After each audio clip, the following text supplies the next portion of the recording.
할렐루야. 여러분, 제가 대통령 되면은 무슨 일을 가장 먼저 할 것 같습니까?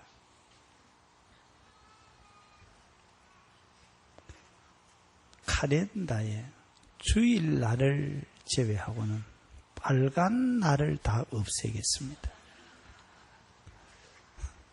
아마 오늘 보니까 6.25 사변 이후로 교인들이 제일 적은 것 같아요. 다 집에 가신 것 같습니다. 그분들이 무사히 다녀오기를 간절히 기원합니다. 자, 여러분, 저를 보셔야 됩니다. 믿음이 뭐냐? 믿음이 뭐냐라고 물으신다면, 믿음은 하나님께 대한 우리의 확신입니다. 확신. 가령 여러분, 아브라함을 한번 생각해 보십시오. 어느 날 하나님께서 아브라함을 찾아오셨잖아요. 그리고 아브라함아, 너는 지금 너가 소유하고 있는 것을 다 버리고 너의 조상 대대로 살던 이 땅을 버리고 내가 너에게 지시를 할 테니까 그의 길만을 따라서 가라. 그렇게 명하십니다. 여러분, 우리는 이것을 남의 일이라고 심각하게 생각하지 않고 그랬구나 생각하는데, 막상 여러분이 아브라함이 돼가지고 한번 생각해 보시기 바랍니다. 하나님이 내게 그렇게 명령할 때에 하고 떠날 수 있겠는지요? 근데 그 아브라함은 하나님의 말씀에 순종을 해서 하고 이 말씀을 쫓아서 길을 떠났거든요. 그때의 아브라함의 마음속에는 여호와 하나님께서 나와 함께 하신다. 여호와 하나님께서 나를 인도해 주신다. 여호와 하나님께서 나를 도와주신다 하는 데 대해서 분명하고도 변함이 없는 확신이 있었거든. 무슨 일을 만나든지 염려하지 아니하고 무슨 일을 만나든지 두려워하지 아니하고 말씀만 쫓아갔거든. 성경은 그 아브라함에 대해서 믿음의 조상이라 그렇게 말을 합니다. 여러분, 모세도 한번 보십시오. 모세의 나이가 80이 되어진 어느 날 호렙산에서 하나님이 모세를 찾아오신 거예요. 모세야, 너 가서 애굽의 바로에게 가서 내 백성 이스라엘 백성 200만 명을 인도를 해가지고 내가 너희를 위해서 준비해 놓은 땅이 있으니까 그 땅으로 가라. 하나님이 그렇게 명령하시는 거예요. 이것도 역시 여러분 남의 일이라 생각을 하고 그렇게 했구만. 그렇게 할 수 있었겠구만. 그렇게 생각을 하는데 여러분이 한번 모세가 돼가지고 이 하나님의 말씀을 들었다고 생각을 해보시기 바랍니다. 변명이 많았을 거예요. 안 되는 이유와 조건이 너무너무 많았을 거예요. 근데 모세는 자신에게 와서 그 명령을 하는 하나님의 음성을 듣고 그 말씀을 쫓아서 순종하잖아요. 그 모세가 역사상 위대한 이스라엘 민족을 출애굽을 시킨 사람으로 우리에게 기억이 되는데요. 이건 역시 모세의 마음에 변하지 않는 분명하고도 확실한 확신이 그에게 있었다는 거죠. 이걸 가지고 우리가 뭐라고 말씀을 하느냐 하면은 믿음이 있었다. 그렇게 이야기를 합니다.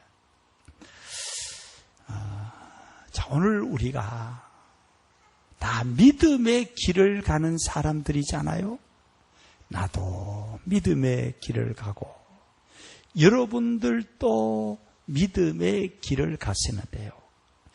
이 확신을 가지고 사는 사람과 이 확신이 없이 걷는 사람 사이에는 엄청난 차이가 있습니다.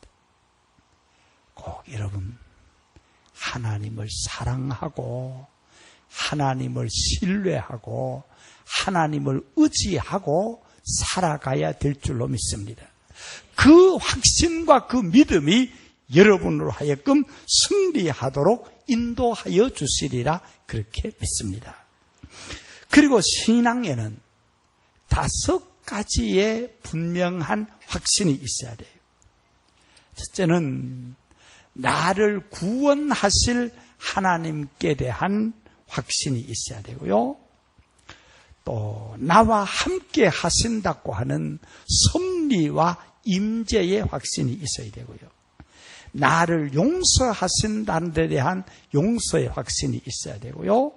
나로 하여금 무슨 일을 만나든지 승리하게 하실 것이라는 승리의 확신이 있어야 됩니다. 그리고 제가 오늘 이 시간에 말씀을 드리려고 하는 것은 이것인데요. 우리가 하나님 앞에 기도할 때에 그 기도에 하나님께서 응답을 해 주시리라고 하는 기도의 응답에 대한 확신이 있어야 됩니다. 할렐루야. 엘리야를 여러분이 아시죠? 이 엘리야는 아하방에게 하나님의 섭리를 전하고 비가 오지 않는 섭리를 전하고 이 아하방이 그 이세벨을 찾으려고 무슨 애를 썼어요. 하나님이 그를 딱 숨겨주니까 그가 안전할 수 있었는데요. 어느 날 하나님께서 엘리야야 너 이 바로에게 아합에게 가라 하는 명령을 합니다. 이 하나님의 음성을 듣고 엘리야는 자기 발로 아합을 찾아가서 어느 신이 참신인지에 대한 대결을 벌리기로 제안을 하잖아요. 그리고 이 엘리야는 아하방과 이세벨과 또 그 다음에 그들을 따르는 선지자들과 그를 따르는 무리들이 이 갈멜산 위에 구름처럼 가득 차 있는데 엘리야는 홀로 거기에 나타났습니다. 그에게는 군인도 없었고 그에게는 무기도 아무것도 혈혈단신이었어요. 근데 그 엘리야의 마음속에 분명한 하나의 확신이 있었으니까 그 확신이 뭐냐 하면은 하나님께서 나를 보내셨고 하나님께서 내 기도를 들어주시리라 하는 확신이에요. 그리고 아합과 그 따르는 무리들을 두려워하지 아니하고 아합 앞에 서고 하나님께서 이 엘리야와 함께함으로 엘리야가 승리하는 위대한 기적을 우리에게 보여주잖아요. 이 엘리야는 쇠퇴해 가는 이스라엘 민족을 죄와 우성으로부터 구출을 하고 그 민족을 다시금 하나님을 향한 신앙의 기초 위에 세우게 되는 것을 우리가 볼 수가 있습니다. 나는 우리 양산중앙교회의 모든 교인들이 하나님께 대한 확신도 우리가 가져야 되지만은 내가 하나님 앞에 기도할 때에 하나님께서 내 기도를 들어주시리라고 하는 분명한 확신을 가지고 믿음의 생활을 하는 우리 모두가 되어질 수 있기를 간절히 기원드립니다. 오늘 우리는 가공할 만한 과학의 힘의 시대를 살아가고 있습니다. 이 과학의 힘이 정말 얼마나 놀랍게 날마다 달라지는지요.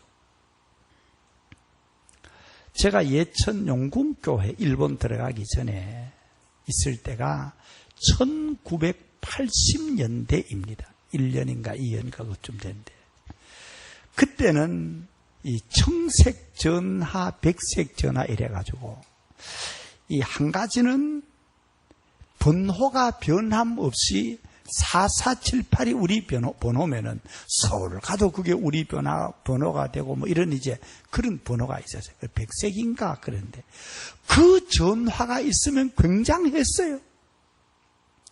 그리고 예천에서 서울로 전화를 한번 하려고 그러면요. 전화를 걸거든요. 돌려가지고 따르따르따르따르 여보세요? 우체국입니까? 예. 서울로 전화를 한 통화 하려고 그러는데요. 예, 서울의 번호 몇 번입니까? 02-243-6474입니다. 아, 그래요? 기다리세요. 그러면 아가씨가 전화를 또 끊으면은 전화 앞에 앉아가지고 1시간을 전화만 보고. 1시간쯤 지나면 전화가 와요. 따르르. 서울로 전화하신 분입니까? 예, 그렇습니다. 전화 나왔습니다. 전화하십시오. 그러면 여보세요. 그러면 이제 사는 사람이 나오고 전화 통화를 끊고 그랬던 시대가 있었어요. 이 청년들은 세상에 얄궂어라 그런 시대가 있어는 그러는지 모르는데 요즘은 여러분 사람도 핸드폰을 다 가지고 있지만 소나게나 핸드폰 없는 사람이 없어. 아이고. 참 신기한 거예요. 그리고 내가 제일 기가 막히게 생각하는 것은 내비게이션인데요. 왜 그래 신기하게 만들어놨는지 가보면은 여기는 우체국이 있습니다. 요는 시처이 있습니다. 요는 낙지집이 있습니다. 요는 해물탕집이 있습니다. 다 가는 데마다 나오고 목적지를 찾아가다 보면은 5m 가다가 오른쪽으로 3m 가다가 왼쪽으로 20m 가다가 오른쪽으로 이래 가면서 목적지에 도착했습니다. 그리고 찾아보면은 찾는 목적지가 딱 나오는 거야. 볼수록 신기해. 이거 우리 생활 속에 들어와 있는 과학이고요. 엄청난 과학의 힘이 지금 이 세상을 움직여 가고 있잖아요. 요즘 여러분, 사람들이 거짓말 못합니다.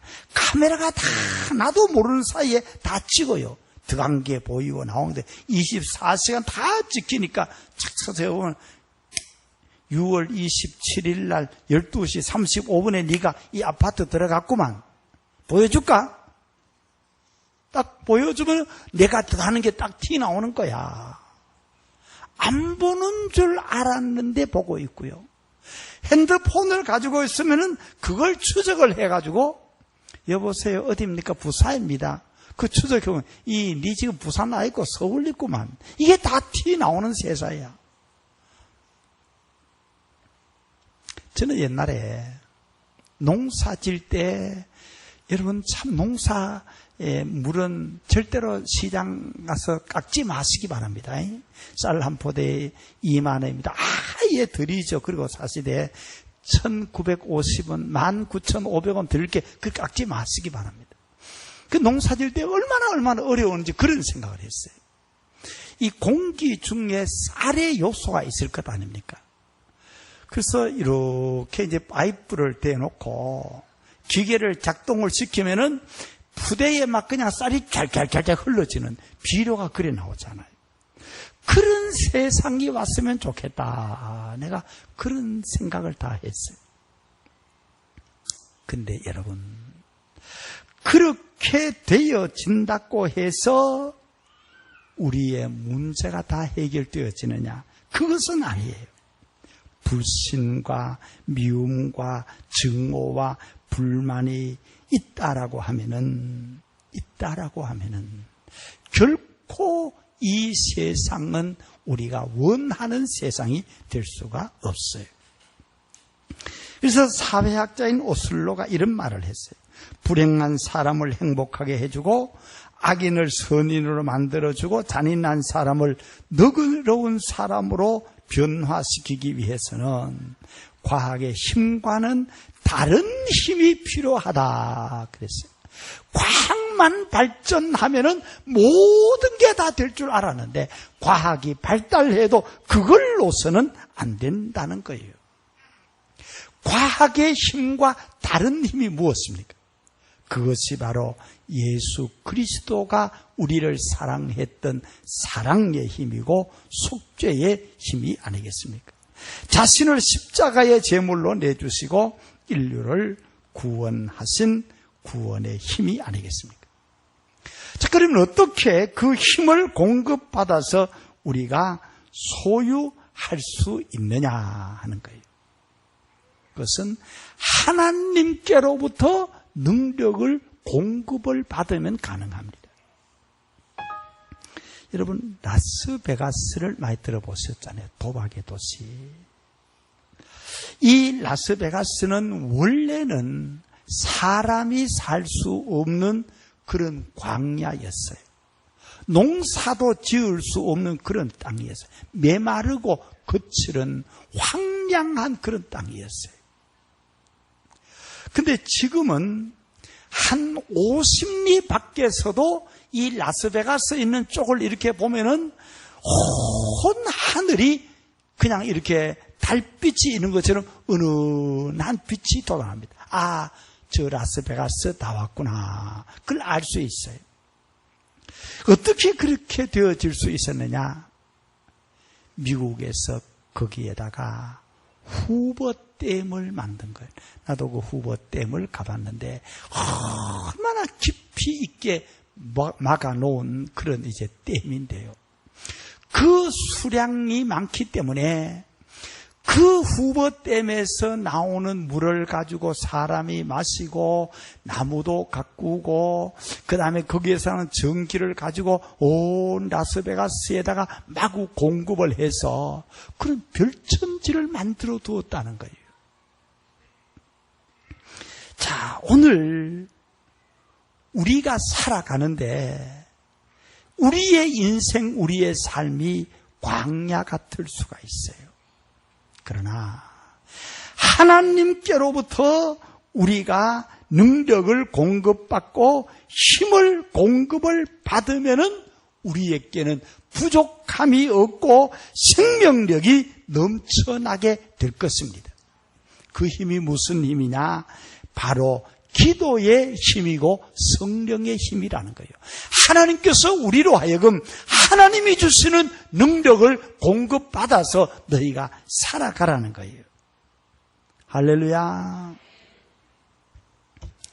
하여튼 우리 교회 교인들이 아멘을 잘 안 하기로는 참 유명합니다. 근데 이런 이야기가 있어요. 어떤 집에 7대 동안 외동으로만 내려오는 그런 가문이 하나가 있었어. 이 시어머니가 며느리를 봐놓고 나니까 또 그 며느리가 애를 잘 낳아야 될 텐데 걱정 아니겠어요? 그래가지고 이 시어머니가 교회를 다니는데 예수도 안 믿는 며느리를 데리고 목사님께 갔어요. 야야 니 가거든 목사님이 기도하거든 아멘 해레이 아멘 해레이 그래 갔는데 이 예수를 모르는 며느리가 기도는 하는데 아멘을 안 하고 시어머니만 아멘 믿습니다 아멘 그러고 돌아왔어요. 근데 며느리는 임신을 하고 시어머니가 임신을 했다. 여러분 설교할 때 좀 아멘 하시기 바랍니다. 하나님이 도우실 줄로 믿습니다. 그래서 우리가 기도의 힘이라고 하는 것은 상상할 수 없는 힘입니다. 꼭 이 기도의 힘을 이용할 줄 아는 지혜가 여러분에게 있어지기를 바랍니다.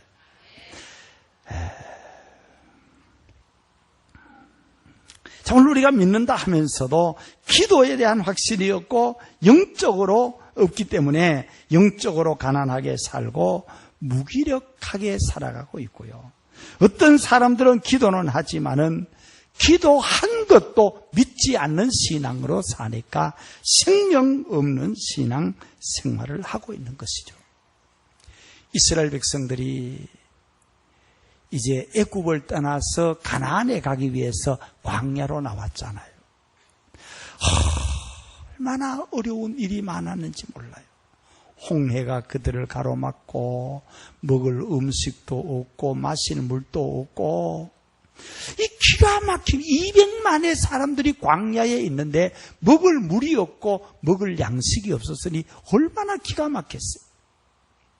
그때 온 이스라엘 백성들은 하나님을 원망하고 모세를 원망하면서 우리에게 매장지가 없어서 우리를 이리 있기를 냈느냐고 우리를 죽일 거냐고 막 불평을 했어요. 모세의 마음에는 하나님께 대해서 원망하거나 불평하지를 않았어요. 왜 그랬을까요? 하나님께서 내 기도를 들어주실 줄로 믿었기 때문이에요. 어려울 때마다 그는 하나님 앞에 나가서 무릎을 꿇었어요. 하나님, 우리를 도와주시옵소서. 마실 물이 없습니다. 먹을 양식이 없습니다. 홍해가 우리를 가로막고 있습니다. 아말렉이 우리를 쳐들어왔습니다. 하나님, 우리를 도와주십시오. 어떻게 모든 문제가 해결이 될게요? 하나님이 함께 하심으로 저들의 모든 문제가 해결이 됐던 것을 우리에게 보여주고 있습니다. 그리고 이 기도는 하나님과의 대화입니다. 현대 사회의 모든 문제의 원인이 어디서 왔느냐 하면은 이 대화가 단절이 되어진 데서 왔어요. 부모와 자녀 간의 문제가 어디서 왔느냐? 이놈의 컴퓨터가 생겨가지고 자녀들은 컴퓨터하고만 대화를 하고 부모님하고는 대화를 하지 않습니다. 부부 사이에도 텔레비하고만 대화를 하고 부부 사이에 대화를 하지 않습니다. 그래서 경상도 남자들은 3마디만 한다 그러잖아요. 밥도 먹자, 자자. 근데 나는 3마디도 안 해요. 그냥 텔레비 보고 있으면 밥 갖다 줘요. 먹고 나면 상은 치워줘요. 자자 안 그래도 들어가서 자면 돼요. 불 끄을 필요도 없이 내가 끄고 자면 돼요. 한마디도 안 해도 괜찮더라고. 대화의 단절에서 모든 문제가 오는데요. 오늘 우리 인생의 진정된 문제는 어디서 오느냐? 하나님과 우리의 대화가 지금 단절이 되어 있다는 거예요. 하나님 앞에 깨어 기도하지 않는다는 거예요. 우리는 기도함으로 하나님의 능력을 덧입을 수 없는데 기도하지 아니함으로 하나님의 능력을 덧입지를 못합니다. 하나님의 뜻을 알고 거기에 맞추어서 살아야 되는데 기도하지 아니함으로 하나님의 뜻을 알 수가 없습니다. 기도로 하나님을 향해서 가까이 나갈 수 있는데 기도 없이 하나님께 나갈 수가 없습니다. 여러분, 기도해야 됩니다. 기도해야 됩니다. 기도할 수 있는데 왜 염려하십니까? 그 다음에 잘 모르겠네요. 기도할 수 있는데 할렐루야. 너무 멋있어요. 기도로 모든 문제를 해결하시기를 바랍니다. 그리고 기도한다면은 우리의 삶이 기도로 변화되게 되리라 그렇게 믿습니다. 그리고 욥기서 14장 1절에 보면은 우리의 사는 날수가 적은데 그나마 그 속에는 괴로움이 가득하다 그랬거든요. 제가 많이는 안 살았지만은 내 나이만큼 살았거든요. 요즘 살고 나서 정신을 이렇게 차려보면은 이 내가 가졌던 많은 것들이 다 어디 갔는지 모르겠어요. 나도 옛날에는 청년이 적이 있었어요. 내가 원래 늙어 있는 게 아니에요. 옛날엔 청년이었어요. 옛날엔 나도 젊음이 있었어요. 나도 옛날엔 용기가 있었어요. 힘이 있었어요. 요즘은 이게 다 내 곁을 떠났어요. 그리고 여러분, 돌아보니까요, 우리의 인생의 길이가 화내고 섭섭해하고 불평하고 불만 가지고 또 원망하면서 살 시간이 없는 게 우리 인생이에요. 행복하게 살아도 모자라는 게 우리의 삶의 길입니다. 선을 베풀면서 살기에도 모자라는 것이 우리의 삶의 길입니다. 우리는 그렇게 살지를 못하잖아요. 제가 여러분 장례, 집례를 많이 하는데 장례 지내고 나서 싸움을 하는 가족이 한 3분의 1은 되는 것 같아요. 이 물질 문제 때문에 부모님이 돌아가셨는데 물질 문제 때문에 그냥 형제 가운데 반목을 하고 말도 하지 아니하고요. 그래서 나는 결심을 했습니다. 자식들에게 절대로 유산을 물려주지 않아야 되겠다. 있는 대로 쓰고 가야 되겠다. 그래서 지금 있는 대로 쓰려고 그럽니다. 없으면 하나님께 달라 그러면 주실 것이고 주신 것은 팍팍 잘 씁니다. 혹시 추석에 집에 갈 돈이 없으신 분들 저 있는데 이야기하시면은 제가 3,000원씩 나눠 드릴 수 있습니다. 정말이에요. 여러분, 물질보다 중요한 게 우리의 인생에 얼마나 많이 있는데 엉뚱한데 혼을 빼앗기고 살고 마음을 빼앗기고 살아요. 자, 오늘 예배가 끝나면은 벌써 성가대를 보니까 저 뒤에 많이 갔고요. 여도 보니까 훈련하게 다 갔는데 열심히 달려가는 줄 아는데 아마 여러분들 가운데도 이 예배 끝나고 집에 가실 건데요. 여러분들은 다 그리스도인이잖아요. 오늘 그래도 내가 난 예배를 드리고 교회 집이 가야 되겠다 생각하고 오신 분들이 상당히 많잖아요. 안 믿는 사람이 여러분 보고 뭐라 그런지 아세요? 이야, 저 사람은 진짜 믿음이 좋은 사람이야. 그렇게 말을 합니다. 제발 가시거든 형제들에게 여러분 사랑을 나누어 주고 믿음을 나누어 주실 수 있는 여러분들이 되시기를 바랍니다. 작은 것 때문에 원수 맺고 싸우고 다투고 하지 마시기 바랍니다. 내가 손해보면 괜찮고 나 형제들을 덕을 비면은 모두가 다 나를 좋다 그래요. 이 세상의 것 영원히 가지고 있는 게 아닙니다. 내 생명 다하는 날 동안만 우리가 소유할 수 있는 거예요. 그것보다 우리의 인생 자체가 얼마나 소중한데 여러분의 삶이 하나님과 사람 앞에 의미 있고 복될 수 있기를 간절히 바랍니다. 여러분, 다윗을 한번 가만히 보십시오. 이 다윗은 결코 100% 잘만한 사람은 아니에요. 그러나 그의 삶은 기도하는 삶이었어요. 기도로 모든 산을 넘고 강을 건넙니다.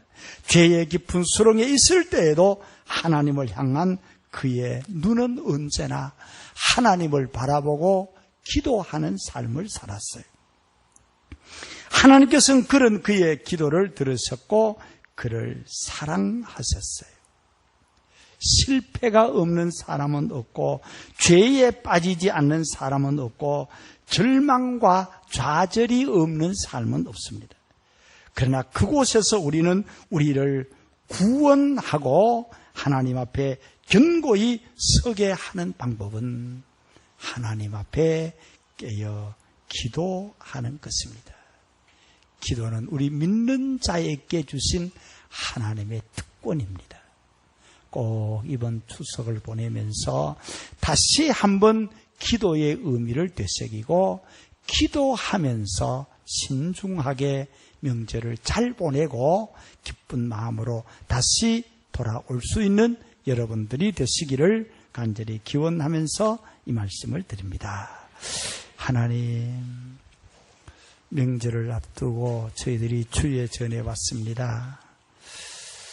예배할 수 있는 마음 주신 것 감사하고 기도할 수 있는 은혜를 주시니 감사합니다. 이번 명절이 우리에게 행복한 명절이 되고 하나님을 영화롭게 하는 명절이 되게 하여 주시고 하나님이 우리와 동행하셔서 시험 드는 일이 없게 하시고 화내거나 어려움을 당하는 일이 없게 하여 주옵소서. 예수님의 이름으로 기도하옵나이다. 아멘.